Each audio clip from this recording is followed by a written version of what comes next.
jantung tidak berkontraksi. Kemudian yang ketiga menyebabkan iritabilitas miokardium, jadi terjadi aritmia. Jadi denyut jantung itu tidak beraturan, ya, atau fibrilasi ventrikal. Nah, ini yang berbahaya, bisa menyebabkan mati mendadak. Jejak iskemik yang masih bisa kembali, yang bisa pulih itu pertama kali terjadi pada zona subendokardium, jadi pada zona yang paling dalam dari otot jantung, ya. Kemudian kalau iskemik berlanjut, kematian sel meluas ke bagian miokardium yang lain. Kemudian puncak infark itu 3-6 jam dan bisa mengenai seluruh ketebalan dinding atau infark transmural. Jadi ini, ya.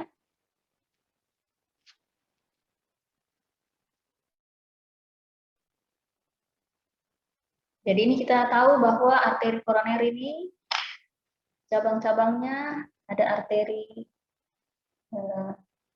koroner, cabang sirkumfleks kiri, ada arteri koroner kanan, kemudian bercabang lagi arteri descendens, ya, cabang-cabang terus sampai kecil-kecil, mengecil, ya. Nah, kalau ada infark, misalnya di daerah sini, ya, sekitar arteri descendens koroner, tiba-tiba di sini trombus, terbentuk trombus karena plak yang terganggu. Nah, maka aliran darah ke sini itu akan berkurang, ya, apalagi kalau tertutup seluruhnya. Nah, bagian ini kemudian dipotong. Ini kita lihat ya gambarnya sini, ya, skemanya, ya.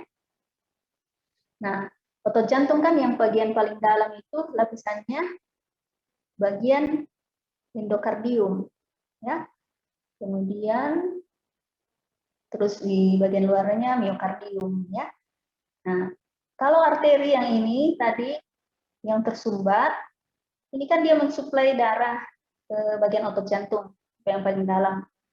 Nah, daerah yang paling jauh dari area yang disuplai oleh arteri koroner ini, itulah yang duluan jadi infark, nekrosis, karena tidak mendapat darah daripada arteri koroner yang tersumbat.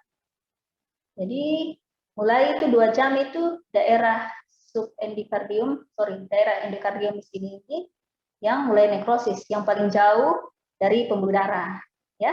Kalau daerah sini kan mungkin masih bisa bertahan, ya. Kalau ini kan pasti lebih lama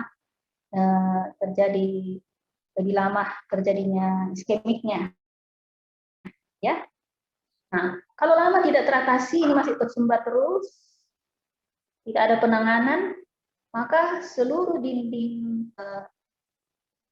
miokardium ini akan mengalami nekrosis yang disuplai oleh arteri ini, ya, arteri descendens, ya, arteri koroner descendens. Kalau dalam 24 jam tidak ditangani, nah inilah yang mengalami nekrosis atau infark.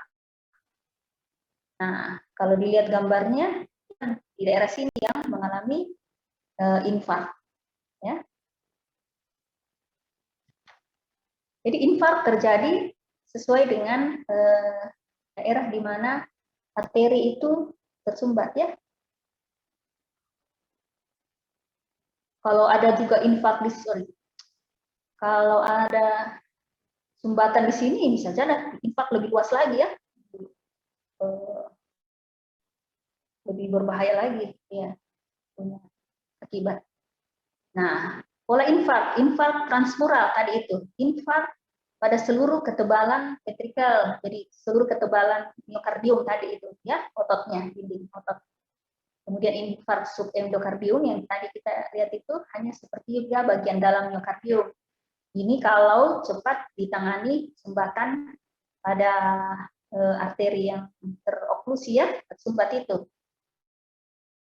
Kalau cepat penanganannya, makanya kalau pada infark atau serangan jantung itu penanganan pertama, jam-jam pertama itu yang paling menentukan keselamatan pasien. Nah, kemudian ada infark mikroskopik. Nah, ini tidak kelihatan.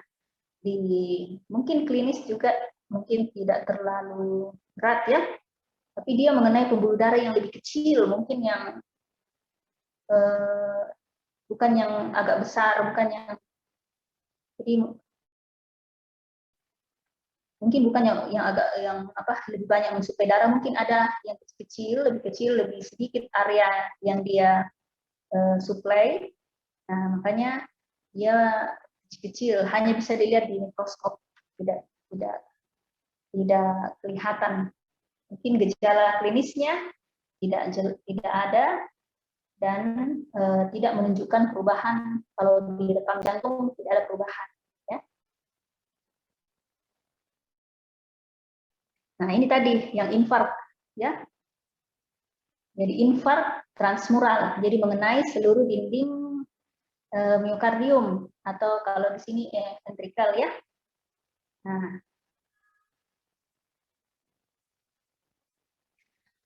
jadi ini contohnya. Kalau dia ini dibelah ya, jantung ini dibelah dari penampang yang melintang ya. Jadi kelihatan ini ventrikel, ini atrium ya. Jadi ini ada arteri di sini ya. Jadi ini arteri anterior descendens kiri ya, kalau ini. Nah, kita lihat ini kalau dia merah ini berarti di sini yang tersumbat. Nah, dia bisa menyebabkan transmural infark ya. Kalau yang di sini berarti di daerah yang dia supply ini, di situ lah yang terjadi infark ya. Nah, kalau misalnya ada terapi cepat, dikembalikan sumbatannya, dihilangkan melalui obat-obatan kah? Nah, itu bisa menjadi infark yang non transmural, mungkin hanya di endokardium saja, karena kembali ke perfusi darah ke daerah sekitarnya, ya. Nah, tetapi kalau tidak, nah ini tetap terjadi infarktosis. Nah, kalau dia mengenai sumbatannya di arteri sirkumfleks, maka di daerah situ juga yang terkena infark. Nah, kalau dia ada reperfusi atau aliran darahnya kembali ke situ, nah infarknya mungkin lebih berkurang ya, hanya di subendokard saja. Kemudian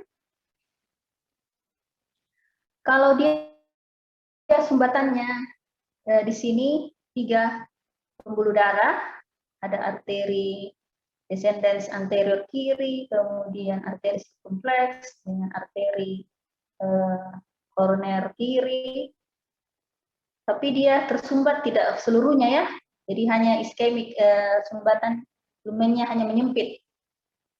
Nah, itu dia bisa menyebabkan infark di bagian endokardium saja, jadi tidak seluruhnya.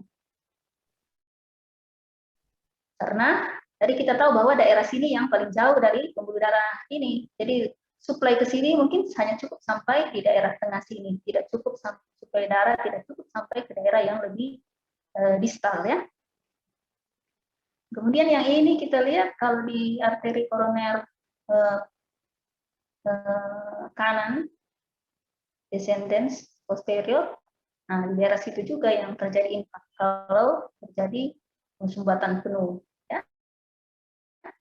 Nah kemudian ini yang dinamakan infark mikroskopik, ya. Jadi pembuluh darah yang besar ini tidak ada sumbatan, jadi lumennya tetap, tapi ada pembuluh-pembuluh darah kecil yang lebih distal dari pembuluh darah ini, cabang-cabangnya, dan itulah yang ada infark. Makanya dia infarknya ini kecil-kecil, ada yang lihat ini titik-titik coklat ya, nah, itu infark. Nanti kalian baca apa yang terjadi pada infark miokard pada jam-jam awalnya, apa yang terjadi, kemudian setelah itu proses penyembuhan jaring ikatnya ya.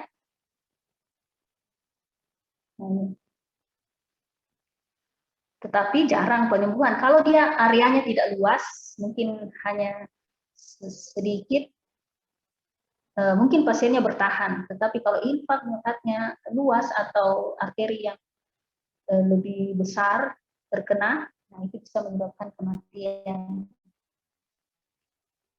Nah ini, lihat ini, infak miokard akut.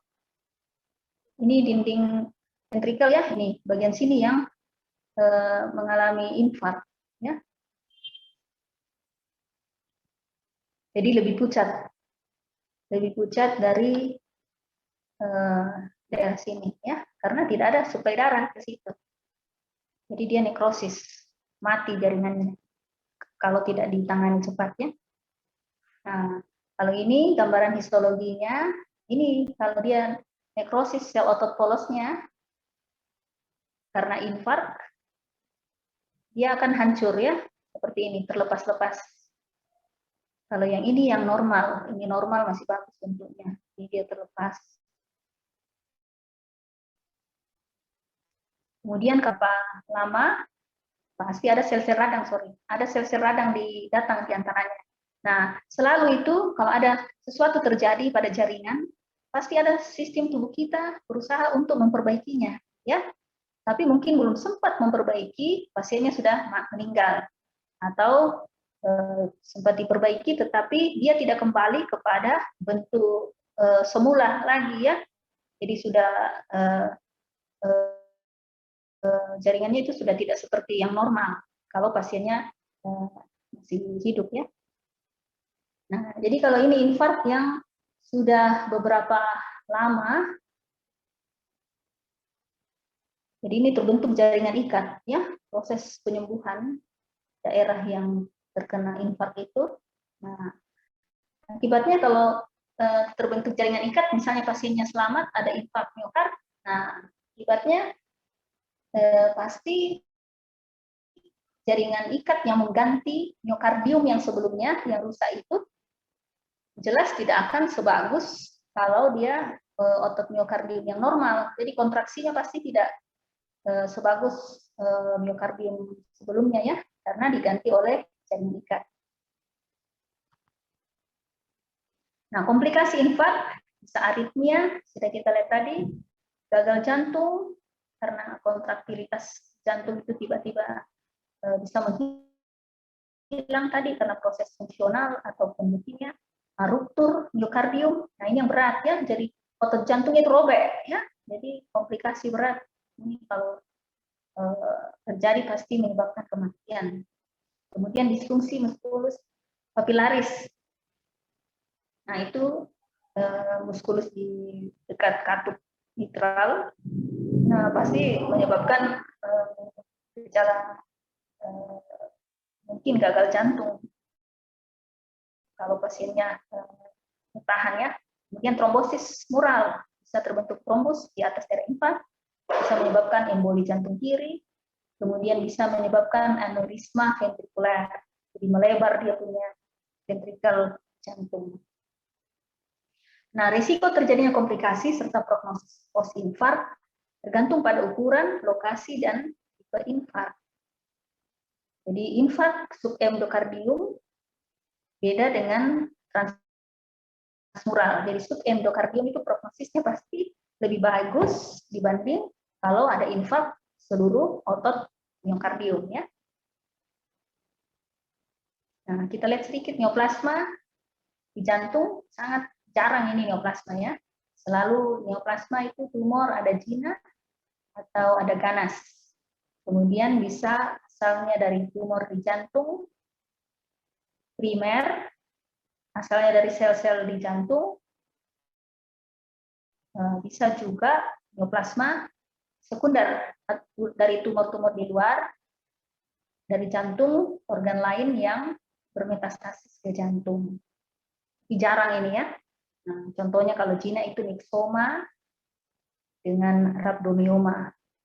Kalau myxoma itu sel-selnya itu seperti jaringan myxoid ya, nggak usah terlalu dalam ini. Kemudian rhabdomyoma itu tumor asal otot jantung ya, otot skelet, jadi rhabdomioma, tetapi yang jinak ya. Tapi sangat jarang. Kalau ganas biasanya yang bisa terjadi di jantung itu tumor pembuluh darah, sarkoma. Oke, selesai ya. Selesai kuliah kita hari ini. Saya lanjut saja ya. Lanjut praktikum ya. Penjelasan.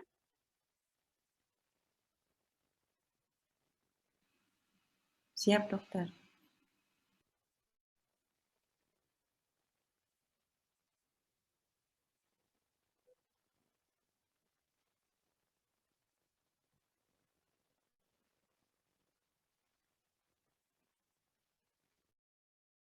Semua buka praktikumnya. Nanti kita mulai praktikum jam 1 ya. Lihat pembagian kelompoknya sama Dokter Puspita.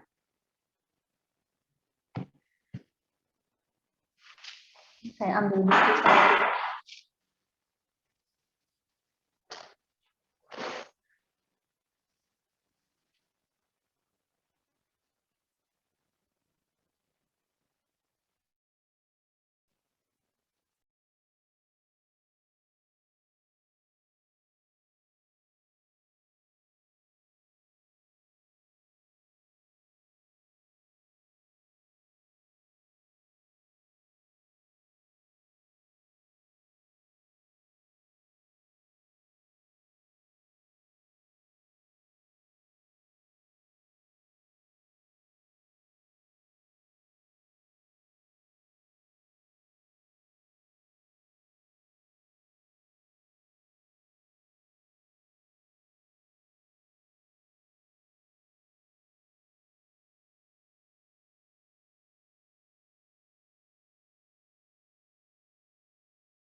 Oke, sudah ada semua buku praktikumnya?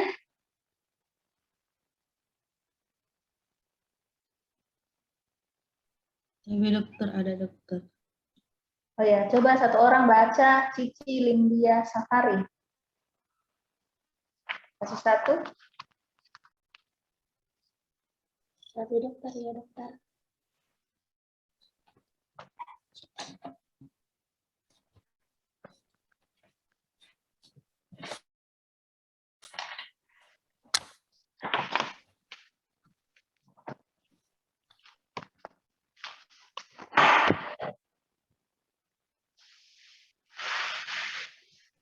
Jadi dokter izin membacakan untuk praktikumnya, yaitu karsinoma paru, mengenai squamous cell karsinoma paru.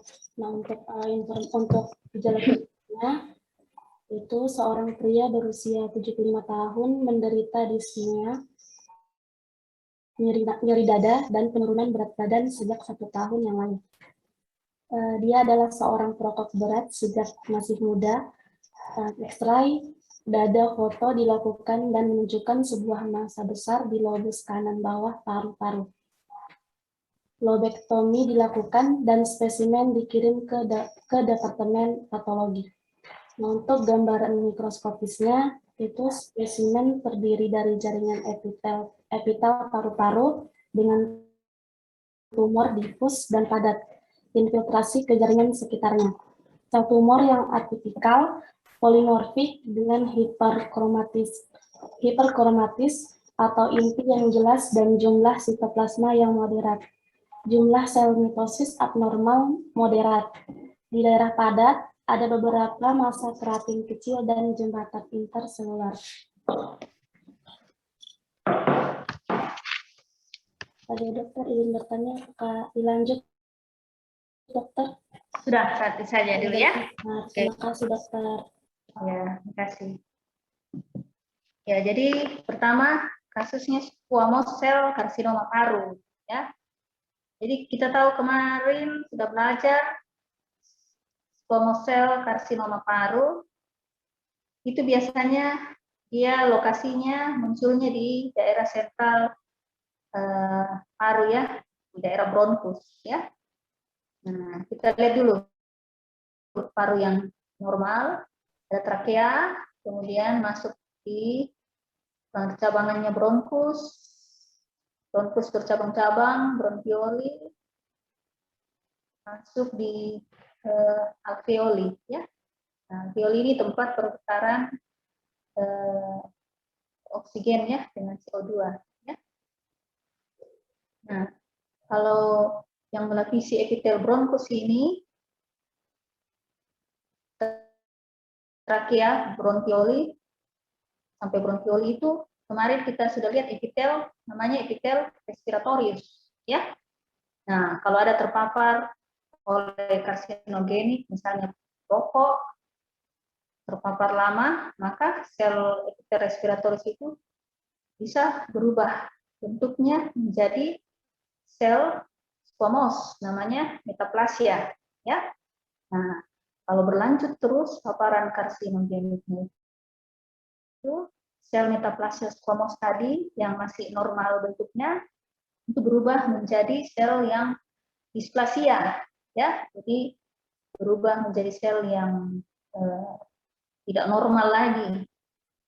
Kemudian lama-lama dia berubah menjadi karsinoma in situ karena belum ada invasi ke jaringan ikat di bawahnya. Kemudian kalau lama-lama lagi mutasinya bertambah banyak, maka terjadilah squamous cell karsinoma.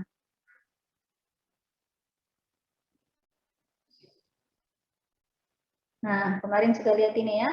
Jadi biasanya dia muncul di daerah percabangan di daerah sentral ya, di daerah bronkus. Maksudnya itu daerah sentral itu daerah sini, sorry.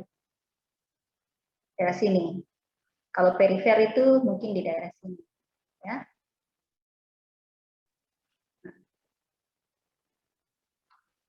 Jadi di daerah bronkus ya. Jadi masanya ini padat. Ini ya, sorry. Ini masa tumornya. Nah, ini juga ini paru yang normal ini ada. Ini bronkus percabangannya. Nah, kemudian mikroskopiknya jaringan epitel paru dengan tumor difus dan padat infiltrasi ke jaringan sekitarnya. Jadi ada sarang-sarang tumor ya, begini. Jadi sarang tumor yang ini namanya dibilang sarang ini atau tumor. Ini nih tumor squamosnya ya. Ini ya. Di sel tumornya intinya atipik. Atipik itu berarti tidak normal. Polimorfik itu dia bermacam-macam bentuknya. Kemudian hiperkromatik. Kemudian anak inti yang jelas. Tambah ini ya, bukan hiperkromatik atau anak inti yang jelas dan jumlah sitoplasmanya moderat. Oke. Jumlah mitosis abnormal, moderat, dan di daerah padat ada beberapa massa keratin kecil. Nah, ini yang namanya keratin, ya. Massa keratin. Nah, ini khas pada squamous cell karsinoma. Nah, ini diperbesar. Ini ada tumor squamous, ya. Ini semua tumornya. Kemudian intinya itu atipik, pleomorfik. Kemudian yang khasnya lagi ada sitoplasmanya. Ini yang pink ya. Sebagian tidak kentara, tapi ini ada yang pink sitoplasmanya. Kemudian ada jembatan interseluler ini. Tapi tidak terlalu kelihatan. Nanti saya cari yang gambar besarnya ya. Kemudian di sini khas ada massa keratin, di sini tidak terlalu khas. Ya. Mitosis juga kita tidak lihat di gambar ini. Nah, ini yang jelas. Ini yang massa keratin. Ya. Massa keratin. Kalau di buku dia bilang ada beberapa massa keratin kecil. Jadi tapi massa keratin tidak usah bilang kecil, pokoknya tulis saja massa keratin kalau di yang praktikum ya, karena bisa saja ini besar, ini kecil, ya. Nah, kemudian tadi ada intinya itu pleomorfik, atipik ya. Kemudian ada sitoplasmanya moderat, artinya itu sitoplasmanya banyak. Ya. Tapi kalau ini bisa tambah sitoplasmanya eosinofilik, jadi warnanya pink. Ya. Di sini intinya juga belum terlalu jelas karena pembesarannya belum terlalu besar ya. Nah, ini lebih besar lagi. Kalian lihat, ini ingat kemarin kalau sel itu seperti telur mata sapi ya. Nah, jadi ini intinya. Kemudian ada sitoplasmanya, moderat. Nah, ini ada sitoplasmanya saja, hilang intinya. Nah, ini ada inti sitoplasma, ini inti, ini sitoplasma. Ya, ini satu sel. Nah, ini di dalam ini ada sel, intinya ada di tengah dengan sitoplasma moderat eosinofilik. Ya. Nah, kemudian ini lihat ini ada anak inti, ya, sel. Itu namanya anak inti yang jelas. Oke. Kemudian di sini belum kelihatan belum intercellular bridge ya. Tapi lihat ini semua kelihatan anak inti ya. Nah, ini mungkin hiperkromatik. Hiperkromatik itu warnanya lebih gelap dibanding sebelahnya ya. Nah, ini kan dia punya inti warnanya ini pucat, ini dia intinya agak gelap. Tapi kalau ini kelihatan ada lagi di tengah. Jadi anak inti itu ini inti, kemudian ada di tengah inti itu namanya anak inti. Di luarnya ada sitoplasma. Ya. Nah, ini semua ada anak intinya ya.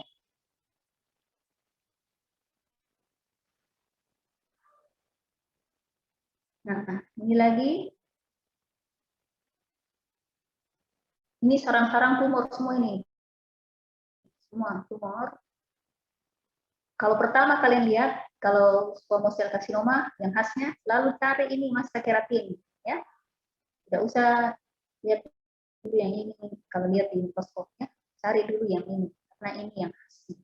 Jadi massa keratin itu sebenarnya sel squamous yang tersisa. Jadi apa? Sel squamous yang nekrotik. Ya, yang sudah nekrosis, jadi tidak ada intinya, hanya sitoplasma yang tersisa. Jadi keratin, jadi sitoplasmanya mengandung keratin, dia pink warnanya pink. Nah ini lagi, ini ya, ini tumornya, sarang tumor, kemudian ada sitoplasma. Nah ini satu sel ya, sitoplasmanya eosinofilik, ada anak inti yang jelas.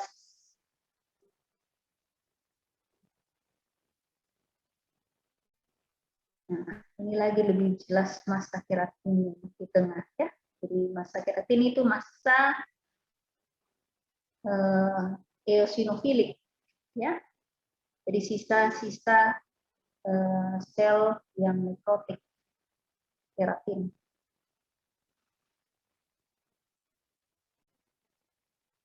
Kemudian ini sel tumornya sekitarnya.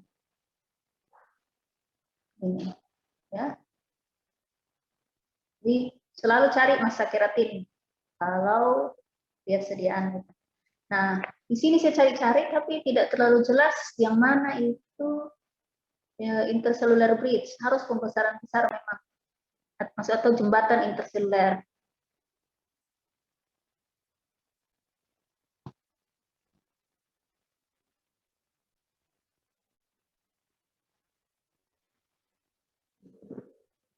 Jadi jembatan interseluler itu kalau saya gambar mungkin dibayangkan seperti begini ya. Jadi sel ini sel tumornya, sel tumor,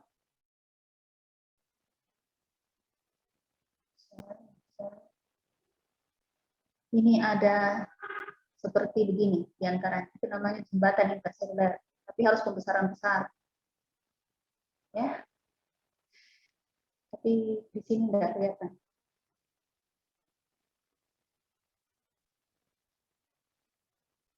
Nah, itu khas di epitel squamous ya. Jadi khas kalau di squamous cell carcinoma, sarang-sarang tumor, intinya atipik, pleomorfik, hiperkromatik, anak inti jelas, sitoplasma ada, eosinofilik, kemudian ada yang khas massa keratin. Jadi kalau kalian tulis tidak ada massa keratinnya di squamous cell carcinoma, itu salah ya. Jadi paling khas itu massa keratin. Kalau di kasus ini ya. Oke.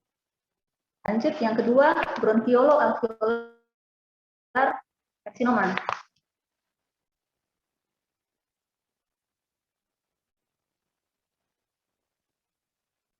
Nurhafisa.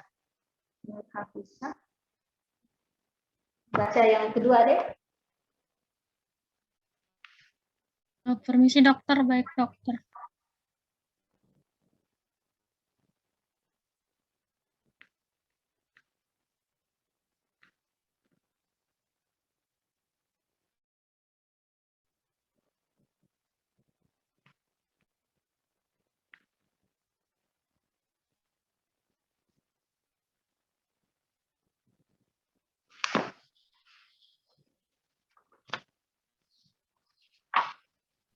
Baik dokter, yang kedua itu ada bronchiolo-alveolar carcinoma.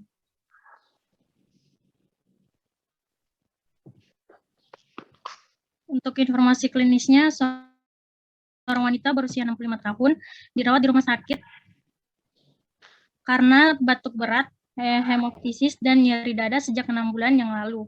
Radiografi dada menunjukkan beberapa nodul yang menyebar di bagian perifer paru-paru. Lobektomi dilakukan dan spesimen dikirim ke Departemen Patologi. Untuk gambaran mikroskopis, spesimen menunjukkan jaringan tumor epitel papiler infiltrat ke jaringan sekitarnya. Tumor ditandai oleh sel-sel epitel kolumnar kuboid yang khas yang tersusun di sepanjang septa alveolus dan proyeksi ke dalam ruang alveolar di berbagai formasi percabangan papiler. Sel tumor sering mengandung sekresi mucinous yang berlimpah. Tingkat anaplasia bervariasi, tetapi beberapa sel dapat dibedakan dengan baik. Ada beberapa mitosis sel abnormal. Oke. Dari dokter. Ya, terima kasih. Jadi bronchiolo-alveolar carcinoma, ingat ya, nama lainnya itu adenokarsinoma in situ paru atau non-invasive adenokarsinoma paru. Ingat ya, itu nama lainnya. Ya. Nah, kita lihat histologi normal alveoli paru. Kemarin juga kita sudah belajar. Jadi dia septanya ini ya, ini alveoli. Jadi alveoli ini dilapisi ada septa-septa alveoli dilapisi oleh sel-sel yang kecil ya, sel alveoli normal ya. Jadi ada rongga-rongga kosong di antaranya. Nah, di sini kenapa rongganya kosong? Karena di sini masuk udara, keluar masuk ya di antaranya untuk pertukaran O2 dengan CO2. Nah, kemudian ini kita lihat kalau dia bronchial alveolar carcinoma, tadi di mikroskopiknya ada gambaran tumor epitel papiler. Jadi bentuknya seperti papil. Papil itu seperti jari-jari ya. Nah, di bentuknya papiler, dia sepanjang septa alveolus. Jadi ini masih ada ini, lihat alveolus. Ini alveolus, ini alveolus, alveoli ya, satu begini ya, rongga. Kemudian ini alveolus sebenarnya, ini. Tapi sudah ada tumor di permukaannya, ya. Jadi dia membentuk seperti papiler permukaan alveolus yang ini. Jadi tumornya begini-begini ya, kalau ini. Jadi ini semua, ya. Jadi alveolinya sudah menyempit ya, dipenuhi oleh tumor, ya. Nah, kemudian sel kolumnar, jadi kuboid kalau dia ukuran tinggi hampir sama dengan lebar, kalau kolumnar tinggi lebih daripada lebar ya. Nah, kemudian bisa mengandung sitoplasmanya ada musin. Musin itu seperti apa ya, lendir ya, tapi di mikroskopiknya begitu. Kita lihat lagi lanjut. Nah, ini. Jadi bentuknya papiler seperti jari-jari ya. Ini di permukaan septa alveolus ya. Ini masih pembesaran kecil, belum jelas kelihatan selnya bagaimana ya. Nah, ini masih kelihatan bentuk papiler. Nah, ini diperbesar. Ini lihat.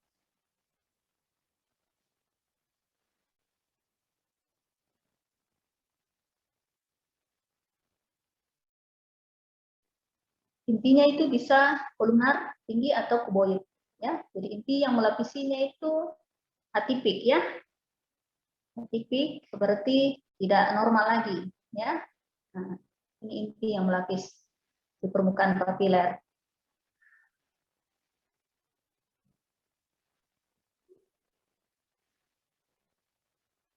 Nah, ini diperbesar lagi.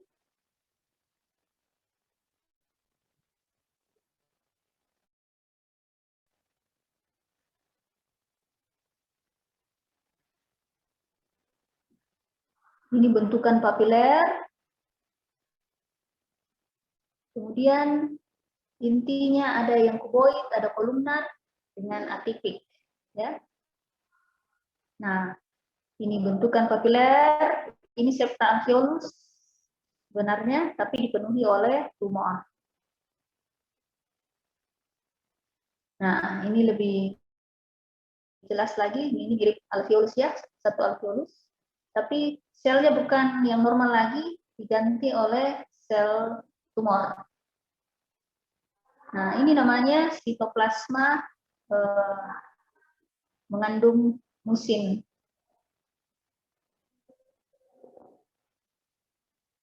Ini ya. Nah, ini semua ini. Jadi lihat, ini ada bentuk kolumnar, terus ada sitoplasma pucat di atasnya. Yang ini ya. Nah, ini intinya gelap, terus ini yang pucat ini sitoplasma. Ya, jadi ini semua sitoplasma ini. Sitoplasma, ini inti. Itu namanya.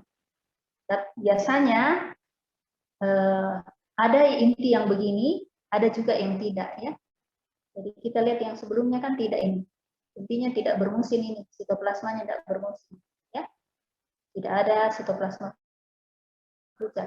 Nah, bandingkan dengan ini, ya.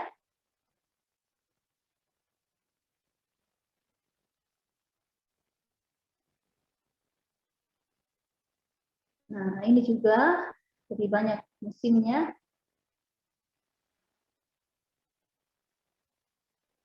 Ini ya, cuman kabur ya. Ini musim.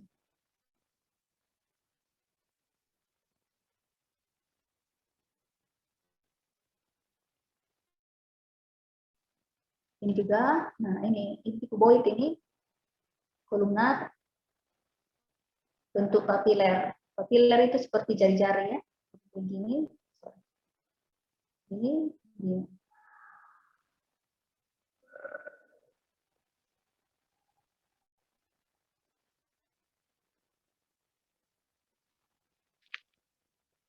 Nah, ini juga bentuk papiler.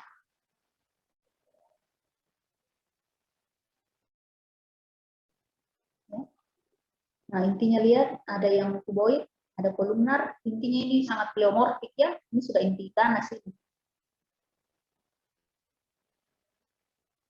Oke, tetapi dia dinamakan juga adenokarsinoma in situ, adenokarsinoma lung in situ, ya, karena belum ada invasi ke stroma di bawahnya. Jadi ini maksudnya, ini ada stroma jaringan ikat di bawahnya.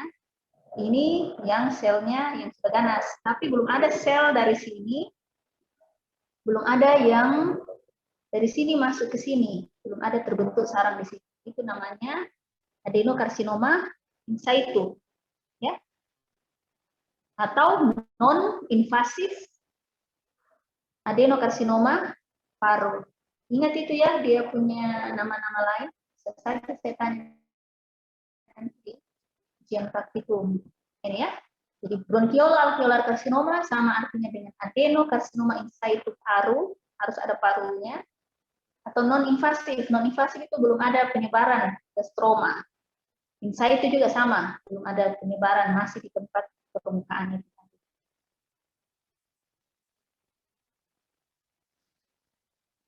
Yang ketiga karsinoma mamme, metastasis ke paru.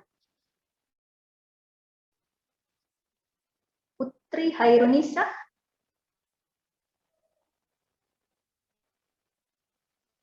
Putri Hairunisa. Cepat-cepat ya. Supaya cepat selesai. Kita lanjut jam 1. Ada ini? Permisi, dokter. Ya.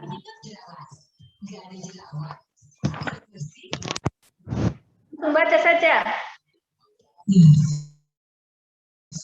Permisi, dokter. Baik, dokter.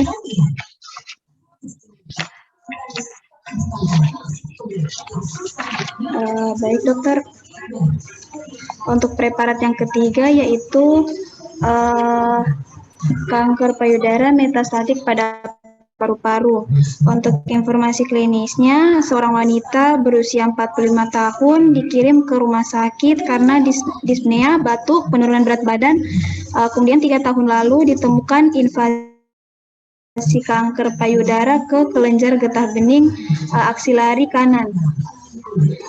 Kemudian diagnosis patologis payudara adalah karsinoma ductus infiltratif. Pada radiografi dada menunjukkan beberapa nodul diskrit tersebar di seluruh lobus perifer paru-paru. Lobektomi dilakukan dan spesimen dikirim ke Departemen Patologi. Adapun gambaran mikroskopisnya, spesimen menunjukkan jaringan paru-paru dengan sarang sel tumor epitel. Kemudian tumor memiliki pola solid dan tubular, dan terkadang pola komedo. Sel-sel tumor atipikal polimorfik dengan inti hiperkromatis. Sitoplasma berlimpah dan beberapa mitosis sel abnormal. Beberapa sarang tumor dapat ditemukan di dalam pembuluh getah bening atau pembuluh darah. Terima kasih, dokter. Ya, terima kasih ya. Jadi kita masuk ke kanker payudara metastasis ke paru-paru atau karsinoma mama metastasis pada paru-paru. Mama itu sama dengan payudara. Kanker itu sama dengan karsinoma, ya. Nah, jadi kalau di foto tadi ronsennya ini ada nodul-nodul yang terpisah, jadi benjolan-benjolan terpisah di radiografinya ya, tersebar di seluruh lobus perifer paru-paru. Nah, kalau ini gambaran makroskopiknya tumor paru-paru ini ya. Jadi ini ada, kemarin sudah saya bilang, ada nodul-nodul kecil terpisah, ada yang besar, ukuran bervariasi ya. Tapi kalau ini semua sudah di seluruh lobus paru ini ya, bukan hanya di salah satu lobus. Tapi ini jaringan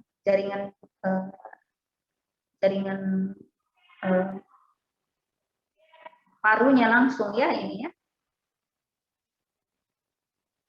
Nah, kemudian gambaran mikroskopiknya, jadi kalau tumor metastasis karsinoma mamme ke paru-paru, gambarannya itu, karsinomanya itu, gambaran tumor metastasisnya itu sama dengan tumor primernya. Jadi sama dengan tumor yang di payudaranya, ya. Jadi makanya kalau ada di paru, kita langsung kenali, oh ini dari payudara. Kita langsung tahu dari gambaran mikroskopiknya, ya. Nah, kemudian pasien ini dari klinisnya ada riwayat sebelumnya, ada riwayat kanker payudara ya, invasi ke kelenjar getah bening. Jadi sudah ada penyebaran ke kelenjar getah bening ketiak di kanan, ya. Jadi sudah ada diketahui ada riwayat kanker payudara. Nah, kemudian dulu juga sudah diperiksa ini payudaranya, tumornya payudara, diagnosisnya karsinoma ductus infiltratif. Nah, kemudian 3 tahun kemudian dia datang lagi, ada keluhan batuk, sesak nafas, penurunan berat badan, foto paru-parunya, ternyata ada nodul-nodul. Kemudian diperiksa, diambil mungkin nodul salah satu di paru-parunya, kemudian dikirim ke PA. Nah, jadi saya bilang jadi karsinoma asalnya itu yang bermetastasis itu artinya menjalar ke paru-paru, itu gambarannya sama dengan tumor asalnya ya, dari mana asalnya. Jadi kalau kita lihat di paru-paru, oh kita bisa tahu oh ini asalnya dari karsinoma. Jadi bentuknya itu sarang-sarang. Ini sarang-sarang itu maksudnya begini ya. Sarang-sarang tumor. Itu namanya sarang-sarang tumor. Terus bisa solid, ada pola solid dengan tubular. Nah, kita lihat ini mungkin bisa solid ini. Ini solid, artinya itu dia tersusun difus ya, jadi tidak ada pola tertentu. Ini. Jadi selnya ini sel semua tersebar. Kalau sarang-sarang tadi itu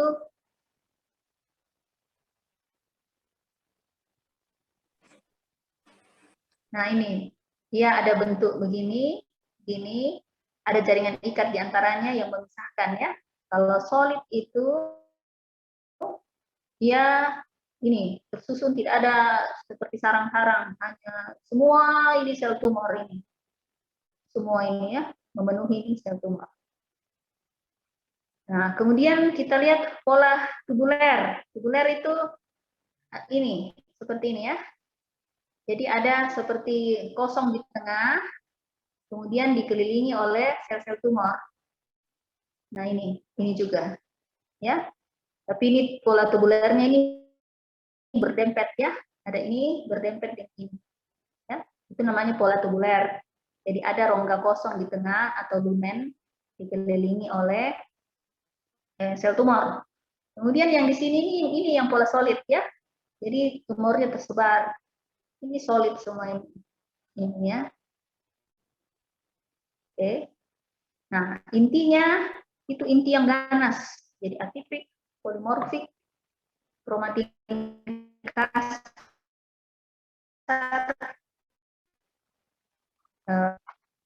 nukleoli prominent. Nah, kita lihat pola ketiganya itu ada kadang pola komedo. Ini pola komedo ya.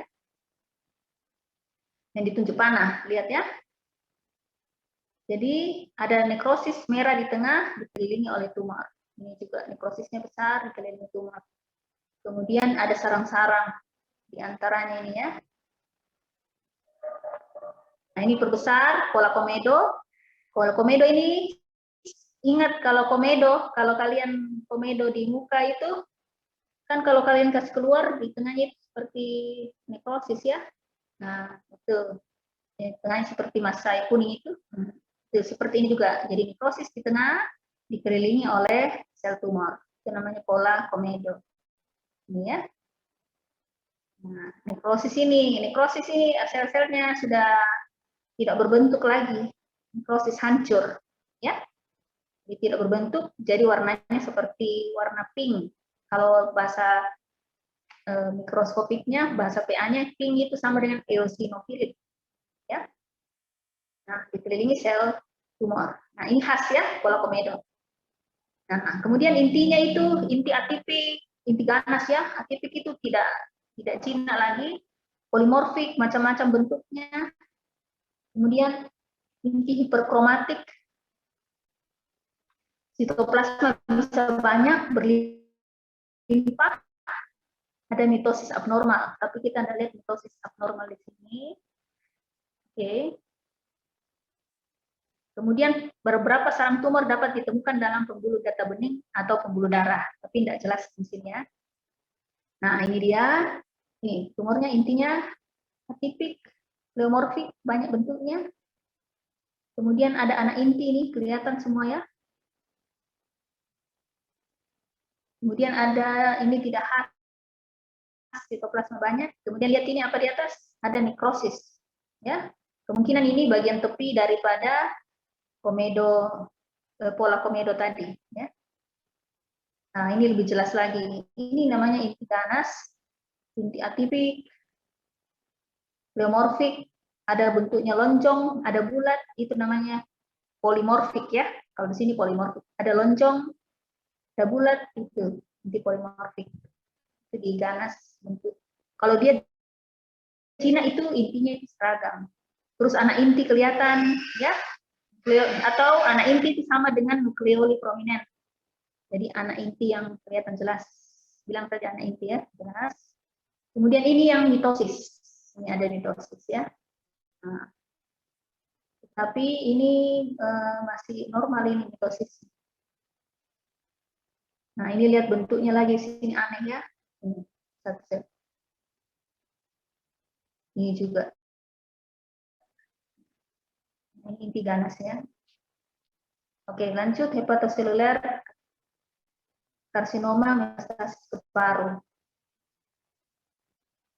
Diah Aulia Gani.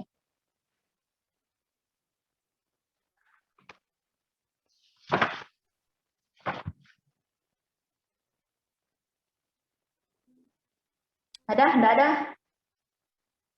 Amalia Syafrida. Tapi dokter. Ya, cepat baca, Dek. Ya, baik dokter. Jadi preparat selanjutnya itu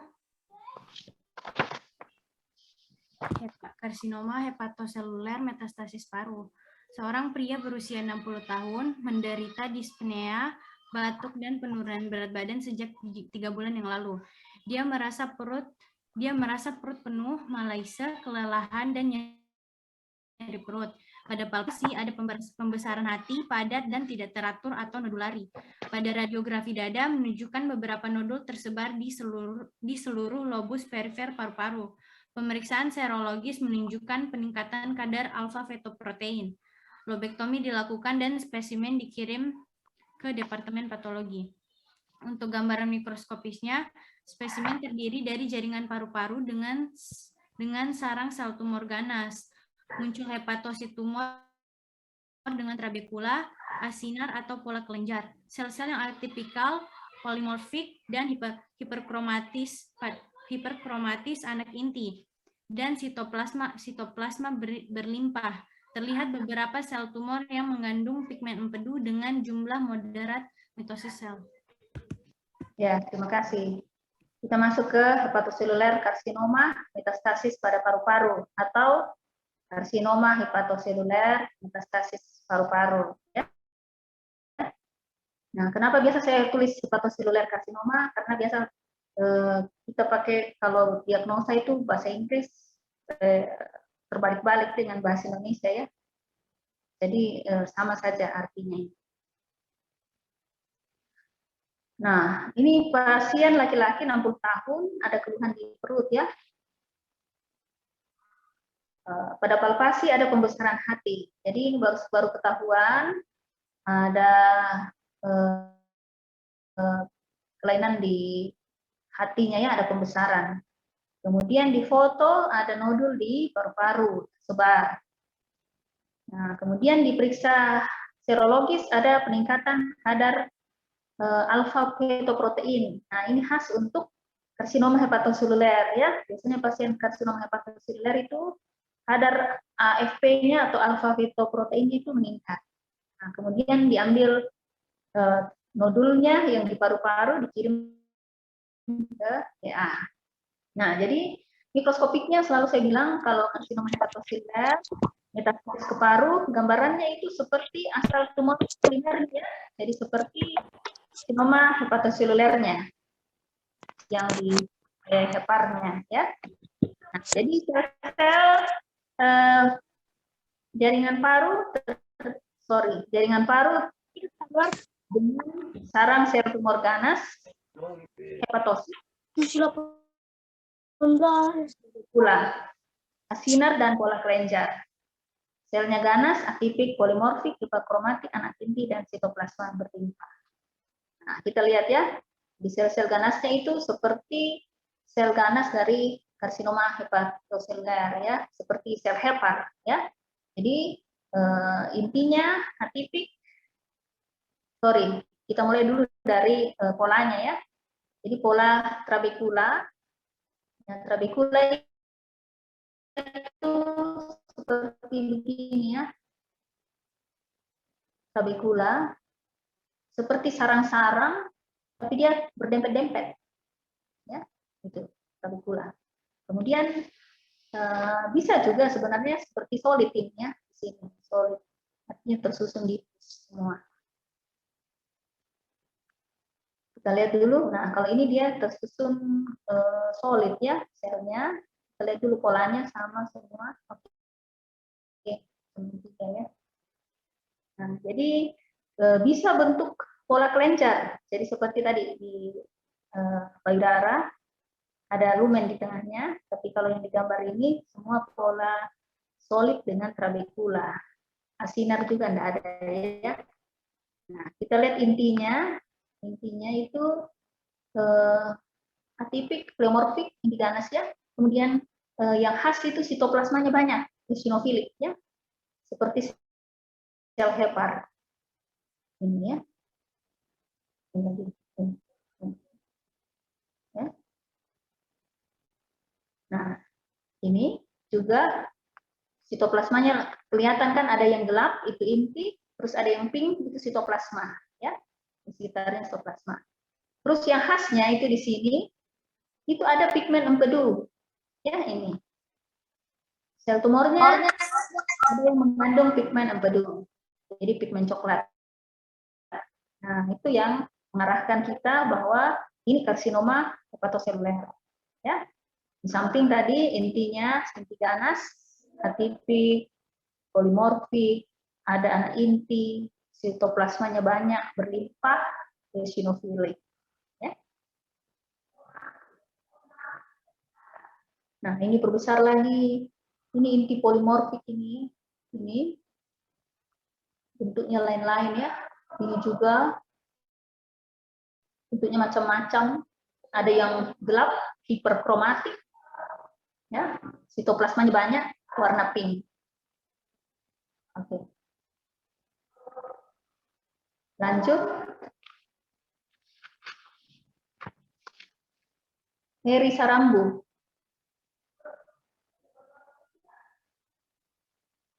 Permisi dokter, iya baik dokter. Selanjutnya karsinoma ovarium metastatis paru. Informasi klinis, seorang wanita berusia 60 tahun menderita dyspnea, batuk dan penurunan berat badan sejak 3 bulan yang lalu. Perutnya telah membesar sejak setahun lalu. Pada palpasi ada massa kistik dan padat di bagian kanan ovarium. Pada radiografi, dada menunjukkan beberapa nodul tersebar di seluruh lobus perifer paru-paru. Labektomi dilakukan dan spesimen dikirim ke Departemen Patologi. Untuk gambaran klinisnya, spesimen menunjukkan jaringan paru-paru dengan sarang sel tumor kolumnar tinggi non ciliata. Sel-sel tumor terdiri dalam pola papiler disertai dengan pola tabung dan solid menyerang ke jaringan sekitarnya. Sel-sel tumor atipikal polimorfik dengan inti menonjol dapat ditemukan banyak mitosis. Permisi dokter, sudah dokter. Terima kasih dokter. Ya, terima kasih ya. Jadi kasus selanjutnya karsinoma ovarium metastasis paru. Jadi perempuan 60 tahun, ada batuk, disnu, penurunan berat badan. Perutnya membesar sudah 1 tahun. Nah, diraba ada massa di perut. Ya. Nah, kemudian di foto ronsen ada nodul-nodul. Itu khasnya kalau metastasis ya, nodulnya banyak tersebar di paru-paru. Nah, kemudian diambil nodulnya, dikirim ke. Jadi kalau dilihat ini curiga memang ada sesuatu di ovarium yang bisa mungkin menjalar metastasis ke paru-paru. Ya. Nah, kemudian spesimennya, nah, jadi selalu saya bilang karsinoma ovarium metastasis ke paru, gambarannya itu sama. Kita tahu asalnya karena gambaran selnya itu, polanya itu sama dengan asalnya. Ya. Jadi tumor asalnya dari ovarium ke paru-paru, gambarannya sama dengan tumor asalnya. Ya. Nah, kalau spesimennya di sini menunjukkan sarang sel tumor ganas kistik dibatasi oleh epitel kolumnar tinggi non cilia. Sel-sel dengan pola papiler serta pola tabung dan solid. Oke. Jadi ada bentukannya, polanya dulu kita lihat. Kalau ini, apa ini polanya? Bilang tadi seperti kalau ada rongga kosong di tengah, kemudian dikelilingi sel tumor. Ini juga, ini namanya pola tubuler, ya. Kalau di sini dia tulis pola tabung di praktikumnya kalian, sama itu pola tubuler, ya. Kita belajar tadi. Ini semua yang kelihatan ini pola tubuler ya. Jadi atau tubuler kelenjar. Jadi ada rongga kosong, lumen di tengah, kosong dikelilingi oleh sel-sel tumor. Kemudian kalau kita lihat intinya, ini masih pola tubuler. Intinya itu inti ganas ya, atipik, polimorfik. Langsung lihat ketahuan ini besar. Polimorfik tidak seragam.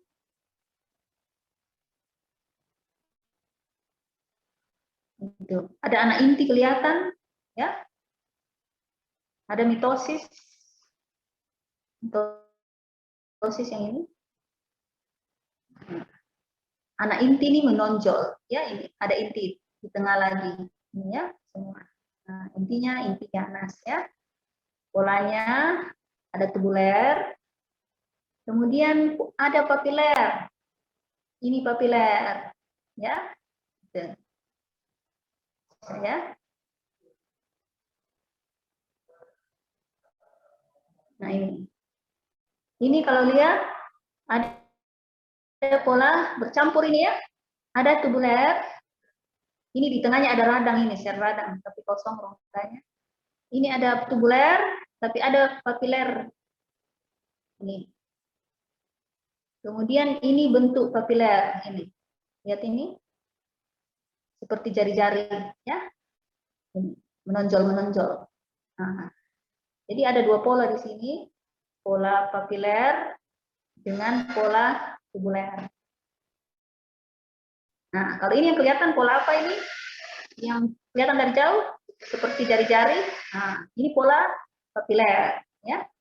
Dilapisi oleh sel-sel tumor ini, permukaannya ini. Tapi kalau dari jauh kita belum lihat bagaimana intinya atipik ya, tidak kelihatan. Tapi polanya kita lihat seperti jari-jari ya. Ini diperbesar. Intinya itu ya, lihat ini. Ada atipik, pleomorfik. Bentuknya bermacam-macam. Anak inti jelas. Ini ya, lihat ini.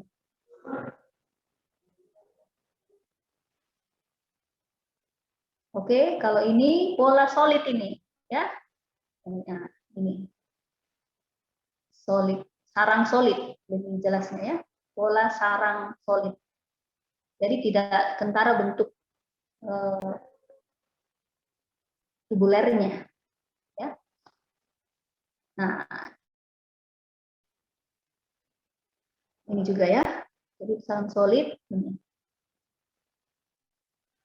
Ini bukan lumen, ini bukan rongga kelenjar ya, bukan ini. Bisa. Jadi sarang solid ini. Tidak ada rongga di tengah, tersusun merata semua selnya. Ini juga solid. Oke. Lanjut. Siska Kartika.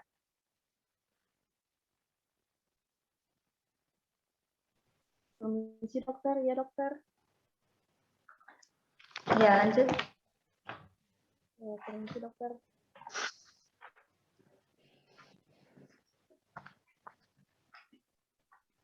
Izin membacakan dokter untuk hemangioma kapiler dokter. Untuk informasi usia 3 tahun dengan patch merah cerah 1 cm diameter pada kulit tangan kanan. Dirawat di rumah sakit, lesi ini memiliki konsistensi lembut dan sedikit lebih tinggi. Menurut ibunya, lesi sangat kecil ketika dia lahir dan menjadi besar sampai sekarang. Untuk gambaran mikroskopisnya, spesimen terdiri dari lobulus, agregat berkapsul, kapiler kecil yang tipis, biasanya pembuluh darah diisi dan dibatasi oleh endotelium pipih. Ada proliferasi sel endotel, terdapat sedikit jaringan ikat kroma, pecahnya pembuluh darah dapat menyebabkan luka parut dan berisi deposisi pigmen hemosiderin yang kadang-kadang ditemukan dalam lesi. Terima kasih dokter. Ya, terima kasih ya. Hemangioma kapiler. Nah, tadi kita sudah belajar tumor-tumor di paru. Tumor di paru ada yang primer, ada yang metastasis atau sekunder. Tumor primer tadi kita tahu SCC dengan bronkiolo-alveolar karsinoma. Tumor metastasis itu metastasis dari payudara, dari ovarium, dari hepatoseluler, dan hepat. Nah, ini kita masuk ke neoplasma, tumor asal pembuluh darah. Ya. Tumor asal pembuluh darah yang jinak itu namanya hemangioma. Kemudian kalau dia ukuran kecil-kecil pembuluh darahnya ditambah dengan kapiler jenisnya ya. Nah, anak-anak di kulit tangan kanan sekitar 1 cm ya. Jadi biasanya hemangioma itu begini bentuknya. Jadi seperti bercak warna merah ya. Kenapa merah? Karena dia proliferasi pembuluh darah ya. Jadi isinya darah, nah pasti dia berwarna merah kalau dia di permukaan ya. Nah, biasanya dari lahir sudah ada, kemudian bertambah besar, dia juga tumornya itu bertambah besar. Nah, kemudian dioperasi, biasanya dioperasi, diambil jaringannya dikirim ke PA. Jadi yang kelihatan ini ya. Nah, jadi ini permukaannya ada epidermis, kulit. Di bawahnya ini ada, lihat, kalau lihat itu ada rongga-rongga.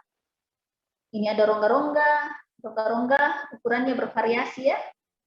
Tapi umumnya kecil-kecil. Nih, ada yang kecil-kecil, ada yang agak besar ya. Nah, kemudian lihat ada merah di dalamnya. Semua rata-rata ada warna merah ini. Nah, itu eritrosit ya. Nah, ini rongga-rongga apa ini? Ini rongga-rongga pembuluh darah ya. Jadi inilah yang dinamakan proliferasi. Maksudnya proliferasi itu bertambah banyak ya, pembuluh darah yang berproliferasi bertambah banyak. Karena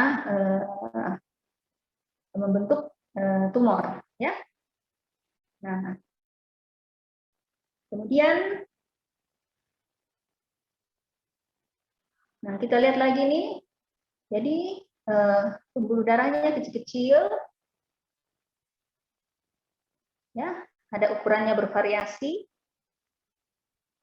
Kemudian ada yang kosong, ada yang ada eritrositnya, dilapisi sel endotel. Ya, kita tahu kan bahwa permukaan pembuluh darah itu dilapisi oleh sel endotel, ya. Ini kita belum lihat dari pembesaran kecil, ya. Ini semua pembuluh darah yang berproliferasi atau bertambah banyak membentuk tumor, ya. Nah, ini juga lihat perbesar, ya. Nah, sorry. Kita lihat yang paling besar ini pembuluh darah. Nah, ini satu pembuluh darah. Ini ada pembuluh darah yang kecil, pembuluh darah semua ini, ya. Ini lebih kecil lagi, hanya satu-satu ini juga. Ini yang paling besar. Kalian lihat ini di permukaannya ada sel, itu namanya sel endotel. Ini, ya, yang gelap-gelap ini. Nah, ini.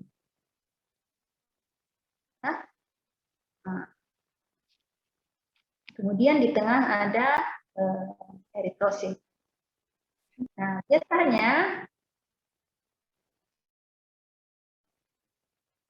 biasanya ini kalau di gambaran mikroskopnya di buku, kalian tertulis terdiri dari lobulus agregat tak berkapsul. Maksudnya itu dia bentuk seperti lobulus itu, sorry. Bentuk seperti lobulus itu gini, satu lobulus, kemudian berkelompok. Jadi sel-sel ini pembuluh-pembuluh darahnya berkelompok di sini, ya. Tetapi tidak ada kapsul yang membatasi. Jadi dia tersusun berkelompok, itu maksudnya. Nah, terdiri dari kapiler atau pembuluh darah kecil dan tipis dindingnya, ya, dindingnya tipis. Bukan arteri ini, ya, jadi ini vena, ya. Nah, kemudian dilapisi endotel, bisa endotelnya itu berproliferasi, jadi bertambah banyak juga. Nah, kemudian ada jaringan ikat di antaranya. Ini ada jaringan ikat ini, nah, ya, yang pink, ya. Nah, kalau ada pembuluh darah yang pecah, nah, bisa ada pigmen hemosiderin di sekitarnya. Ya. Nah, jadi kalau lihat ada rongga-rongga kecil, sorry, ada rongga-rongga kecil, kemudian ada eritrosit di dalamnya. Nah, kayak gini. Nah, itu ke arah hemangioma kapilar. Oke. Lanjut hemangioma, limfangioma, Yemima Agnes. Permisi dokter, izin membacakan dokter. Ya. Untuk limfangioma, informasi klinisnya seorang anak 20 tahun dengan lesi yang sedikit lebih tinggi di daerah leher, kadang-kadang pedunculata, diameter 2 cm. Lesi ini memiliki konsistensi lembut dan fibrosis, juga batas-batasnya. Untuk gambaran mikroskopisnya, spesimen yang terdiri dari jaringan endotelium berlapis dari gata bening. Terlepas dari ukuran ruang limfatik, lesi dibatasi oleh endotelium menyerupai limfatik normal. Spasium limfatik kecil hanya memiliki sebuah tunika adventitia di sekitarnya, sedangkan spasium limfatik besar memiliki fascicles dari otot polos yang kurang berkembang. Spasium limfatik diisi dengan cairan yang mengandung protein limfosit, meskipun sesekali eritrosit bisa hadir juga. Stroma terdiri dari sebuah kolagen diselingi oleh agregat limfoid kecil. Oke, limfangioma itu berarti tadi kita sudah belajar tumor jina asal pembuluh limfe, ya. Nah, biasanya ini umur-umur muda di daerah leher, ya. Nah, karena dia dari pembuluh limfe, maka dia juga bentuknya itu rongga-rongga. Tapi beda tadi dengan hemangioma kapilare, dia ini rongga-rongganya ukurannya bervariasi, tapi biasanya agak besar, ya. Nah, jadi kalau kita lihat ini langsung, ini ada rongga, ini ukurannya besar, terus bentuknya itu tidak beraturan, ya. Jadi bukan rongga besar begini bentuknya bagus, tapi ini dia berkelok-kelok, ya. Terus sebagian itu dia kosong, ya. Kalau di hemangioma tadi ada isinya eritrosit, tapi bisa juga ada eritrosit sedikit, ya. Tapi kalau secara umum dia rongga-rongga, seperti di mata, kemudian tidak berisi eritrosit. Nah, kemudian ini ada rongga-rongga,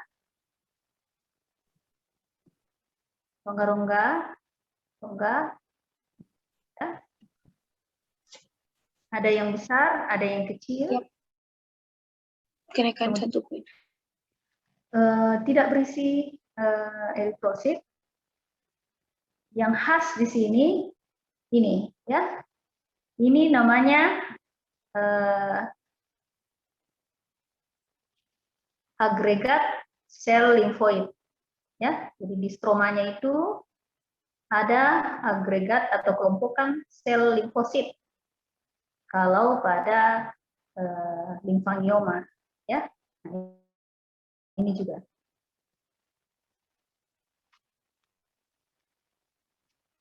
Nah, ini lebih besar rongga-rongganya, ya.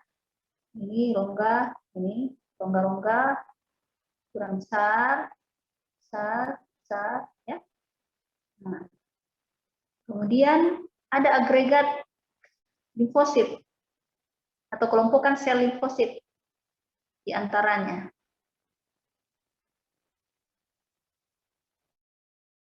Besar, ya.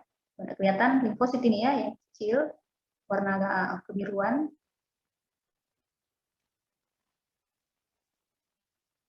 Kemudian kalau kita lihat ini yang melapisi permukaan rongga ini namanya juga sel endotel, ya, yang melapisi pembuluh limfa. Ini pembuluh limfa yang berproliferasi. Nah, ini yang pembuluh limfa. Kemudian ini yang agregat kelompokan limfosit pada stroma jaringan ikat, ya. Nah, ini jaringan ikat di sekitarnya. Ya, jadi saya ulang, limfangioma itu proliferasi pembuluh limfa yang membentuk tumor. Jadi bentuknya itu seperti rongga-rongga,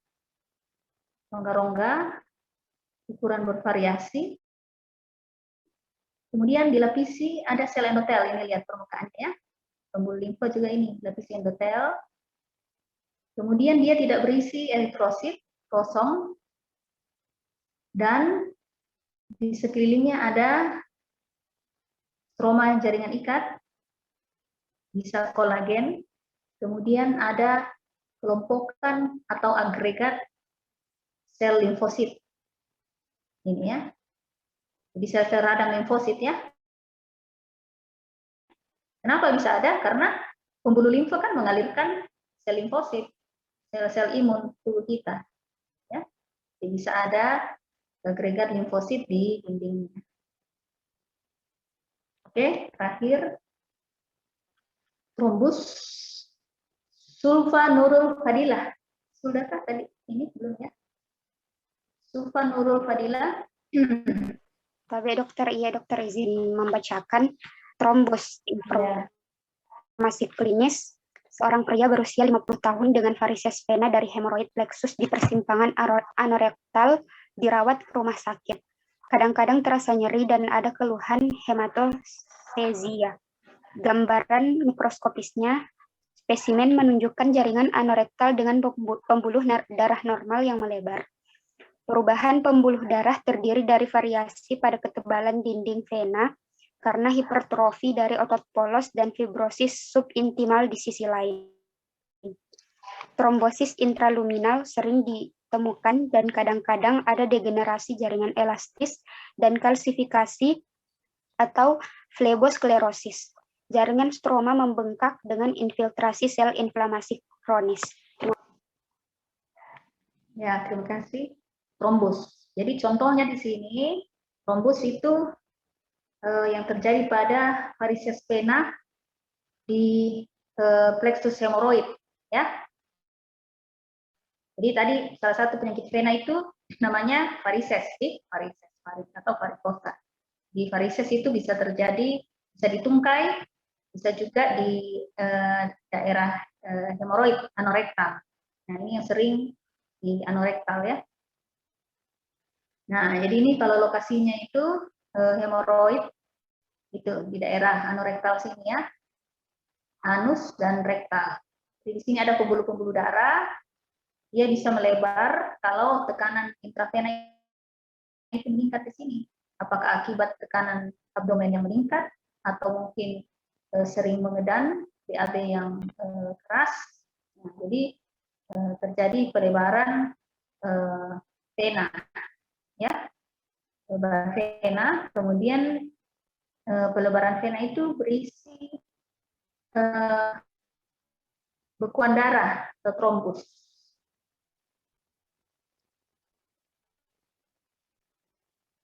Ini kalau Indonesia, ya, hemoroid. Nah, ini kita mau perlihatkan trombusnya. Nah, ini permukaannya. Kalau anus anorektal itu dilapisi oleh epithelial squamous, ya. Nah, kemudian di bawahnya ada pembuluh darah vena yang melebar. Kemudian berisi eritrosit dengan bekuan darah yang lain atau trombus, ya. Ini namanya trombus, ya.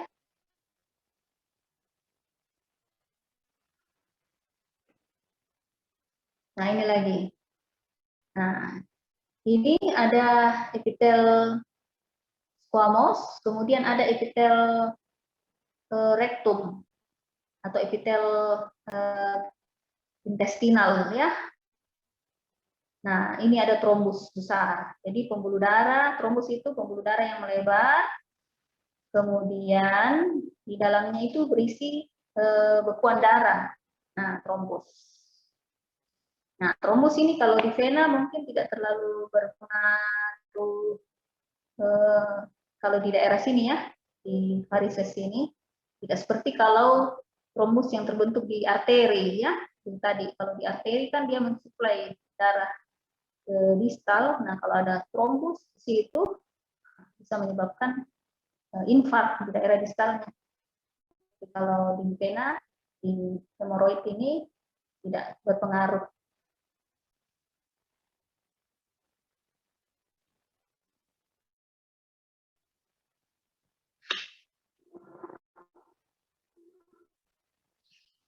Nah, ini lagi dilapisi epitel intestinal di atas, kosa usus besar, kemudian di bawahnya ini banyak pembuluh-pembuluh darah yang melebar, ya. Pembuluh-pembuluh darah melebar. Kemudian berisi sebagian sebenarnya eritrosit, kemudian kalau darah namanya trombus. Oke, selesai, ya.